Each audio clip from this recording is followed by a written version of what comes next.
think the opportunity with Midway to do something different came from realizing that we're doing a classic war epic, but how do you update it for a modern audience? And the challenge for us was, what does that mean? And I think part of it is reflecting both sides of the story, that we've seen versions of Midway before, but to really dive in on the Japanese side and reflect the new research and understand, one, what motivated their entry into the war, and two, the human cost of being on these characters, and that we're telling a story of courage and sacrifice, but it's not just a story, it's not this nationalistic story of courage and sacrifice, it's a human story of courage and sacrifice. And yes, there are all sorts of complicated reasons for why everyone entered that war, but ultimately you have people, giving their lives in the service of their country and in the service of the people they're serving with, and that is something powerful and worth telling.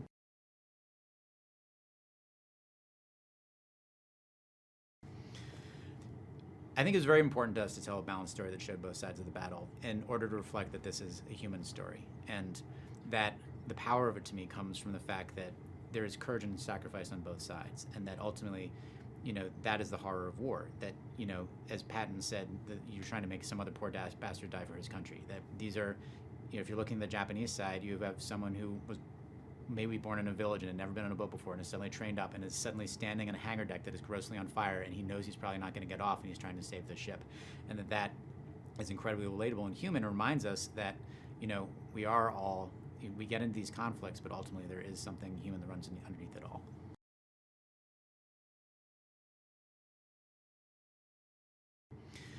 I think we look back on the Second World War because it feels from a distance like it was morally uncomplicated from an American perspective, that we were attacked in Pearl Harbor and we were responding to it. And the frame of this story is essentially a revenge story, that I was very aware that the American military between the wars was a very small institution. So when the USS Arizona blew up, it was very likely that you knew someone aboard her if you were serving in the Navy.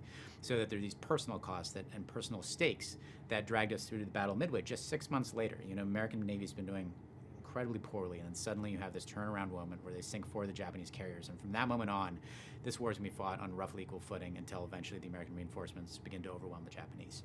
But here's a enormous epic comeback story that has been told in various forms before, but never told with hopefully this sweep, and never told with the specificity of this group of people, led by Richard Halsey Best, Dick Best, whose story I find incredibly compelling. This is someone who, I read a paragraph about him and thought, here's someone who should have won the Medal of Honor. He never flew again after the Battle of Midway. There's a natural end to this story, and I'd never seen his story in either the documentaries or movies I'd seen before. And to be able to tell his story and, this story of loss and sacrifice felt important.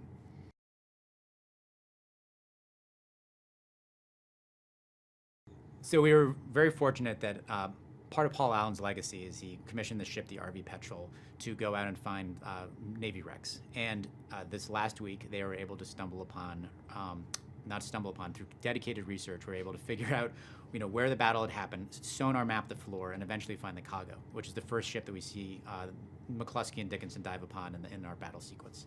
And they found her at 6,000 meters lying under the ocean floor because, light doesn't penetrate that deep, relatively well preserved. You can see the terrible fires that raged aboard her. You can see, little details of the ship that we never knew because we're working off of, this information was classified before the war. We have these grainy spy photographs, and suddenly you're seeing the actual ship preserved as she sank, as the fires were extinguished.